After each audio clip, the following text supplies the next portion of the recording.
Hello, कैसे हैं आप लोग। मैं हूं उपेंद्र सिंह और आज हम पढ़ने जा रहे हैं खेड़ा सत्याग्रह के बारे में। गांधी जी द्वारा किया गया यह सत्याग्रह भारतीय राष्ट्रीय आंदोलन में बहुत मायने रखता है।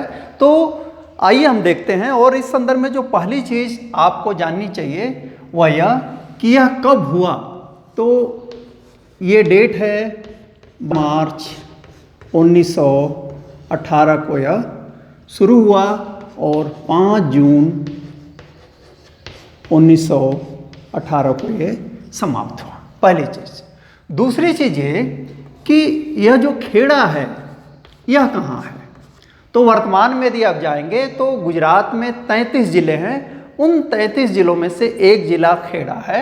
यानी वर्तमान में यह कहाँ है? वर्तमान में यह गुजरात में है, लेकिन उस समय यह कहाँ था? यह था बॉम्बे प्रेसिडेंसी में। अंग्रेज़ों का राज था, तो गुजरात उस समय नहीं था। खेड़ा बॉम्बे प्रेसिडेंसी में आता था। और गुजरात तो आप जानते हैं बना है कब? 1960 में।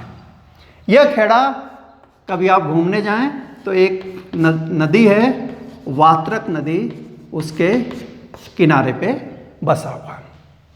इस खेड़ा की जो पहली विशेषता आपको जाननी चाहिए वह यह कि यहाँ पे पटेल या पाटीदार कम्युनिटी ज़्यादा थी। इनका जो जीवन यापन का आधार था वह थी कृषि। और कृषि में ये दो चीज़ें, तंबाकू और कपास, ये दो फसल मुख्यतः इनकी कैश क्रॉप थी, उपजाते थे। और चूंकि यहाँ की भूमि बहुत उपजाऊ थी तो उपज भी बहुत अच्छा होता था। इससे दोनों को फ़ायदा था। अंग्रेज़ों को बढ़िया टैक्स मिलता था और उत्पादन ज़्यादा होता था, तो किसानों को भी फ़ायदा था। लेकिन एक संकट आया। वह पहला ये था कि 1917 में प्लेग की बीमारी आई और इस प्लेग में लगभग 15,000 के आसपास खेड़ा के निवासी मारे गए थे। तो प्लेग एक बहुत बड़ी महामारी के रूप में आई थी। दूसरी समस्या आई 1918 में, जब क्या पड़ गया? अकाल पड़ गया। तो एक तरफ प्लेग की बीमारी, महामारी, और दूसरी तरफ अकाल।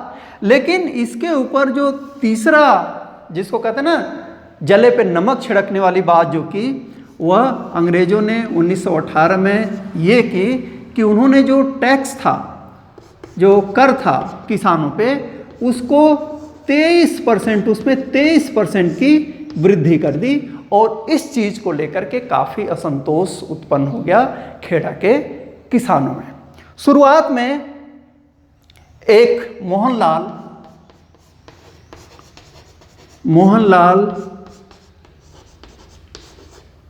पंड्या करके होते हैं जो इस मूवमेंट को ऑर्गेनाइज करते हैं। लेकिन उनकी बात न तो कलेक्टर सुनता है, न तो कोई अधिकारी सुनता है। फिर जैसा कि आप जानते हैं आगे क्या होगा। आगे ये होगा कि इस मूवमेंट में गांधी जी की एंट्री होती है। गांधी जी उस समय अहमदाबाद में थे। वही पीरियड है जब अहमदाबाद का आंदोलन भी चल रहा था, पहले से शुरू था। तो गांधी ने सरदार पटेल को यह काम सौंपा और सरदार पटेल के साथ एक पूरी टीम थी जिसमें इंदुलाल याग्निक थे, मोहनलाल पंड्या थे, शंकरलाल जी थे। इन लोगों ने मिल करके क्या किया? एक सर्वे किया। ये सर्वे गांधी जी के लिए बहुत महत्वपूर्ण हुआ करता था, क्योंकि वे जब बात करने जाते थे अंग्रेज़ों से तो उनके पास एक सॉलिड फैक्ट होता था जिसके आधार पे अपनी बातें कहते थे। जब इस टीम ने सर्वे किया तो यह देखा कि जो 75% फसल है वह क्या हो गई है? बर्बाद हो गई है। 75% फसल बर्बाद हो चुकी है। और इस आधार पे जो राजस्व का नियम बनता था वह यह कि यदि 75% फसल बर्बाद हो जाए, यानी केवल 1/4 फसल हो, तो जो टैक्स है उसमें उस साल रिमिशन यानी कि छूट मिलती है। ये पिटीशन लेकर के पटेल और उनकी टीम गई किसके पास? कलेक्टर के पास गई। उन्होंने नहीं सुना। फिर गांधी जी आते हैं खेड़ा, वे और पटेल और उनकी टीम फिर मिलती है। फिर उनकी बात को, उनके पिटीशन को रिजेक्ट कर दिया जाता है। इन्होंने बॉम्बे गवर्नमेंट को भी लिखा, क्योंकि सरकार तो बम्बई में थी, गुजरात तो था नहीं। उन्होंने भी इस चीज़ को रिजेक्ट कर दिया। तो फिर क्या हुआ? 22 मार्च को गांधी जी ने तय किया कि अब किसानों को क्या करना पड़ेगा? उनको करना पड़ेगा सत्याग्रह। तो 22 मार्च 1918 को सत्याग्रह शुरू हुआ, जो पूरी तरीके से अहिंसक था। इसमें एक चीज और आपको जो सबसे महत्वपूर्ण चीज है वह यह कि उन्होंने कहा कि टैक्स को विदहेल्ड करना है, यानी टैक्स नहीं देना है, टैक्स नहीं देना है। और यह ऐसी चीज थी जिसके कारण खेड़ा सत्याग्रह को कहते हैं प्रथम असहयोग। प्रथम असहयोग 1920 में असहयोग आंदोलन पूरे देश में लागू होता है, लेकिन यहाँ टैक्स न देने की जो बात थी उसके कारण इसको फर्स्ट नॉन कोऑपरेशन मूवमेंट भी कहते हैं। तो खेड़ा को इस संदर्भ में भी याद रखिएगा। तो इस तरीके से सत्याग्रह शुरू हुआ। चूंकि किसान टैक्स नहीं दे रहे थे तो अंग्रेजों ने क्या किया? अंग्रेजों ने दबाव बनाने की कोशिश की और जो जमीन थी किसानों की उसको लेना शुरू किया, इनके जो पशु थे उनको लेना शुरू किया, और अन्य जो संपत्ति उनके पास थी उसको भी वे कन्फिस्केट करना शुरू किया, यानी कि हस्तगत करना शुरू किया। वे ये अत्याचार कर रहे थे, लेकिन उसी के साथ साथ इस आंदोलन में लोगों की सहानुभूति बढ़ती गई, इसका दायरा बढ़ता गया और अंततः अंग्रेज विवश हुए और उन्होंने एक सम्मानपूर्ण समझौता करने की गांधी जी से कोशिश की। इस समझौते में 3 बातें आपको याद रखना चाहिए।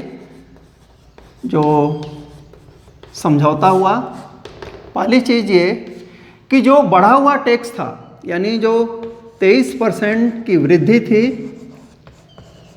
उसको क्या कर लिया? वापस कर लिया। अंग्रेजों ने 23% की जो वृद्धि थी और जो मुख्य मांग थी किसानों की, उसको मान लिया। दूसरी चीज़ कि उस वर्ष, यानी जिस वर्ष 1918 और उसके अगले वर्ष, यानी 2 वर्षों के लिए जो टैक्स था उसको क्या कर दिया गया? सस्पेंड कर दिया गया। सस्पेंड कर दिया गया। और तीसरी चीज़ ये हुई कि जो संपत्ति, जो भूमि और दूसरी चीज़ें इन्होंने किसानों से हस्तगत कर ली थी, उसको भी क्या किया? उसको भी। तो यह था खेड़ा सत्याग्रह। पढ़ते रहिए, देखते रहिए, और अच्छा लगे तो इस चैनल को सब्सक्राइब कीजिए। Thank you very much.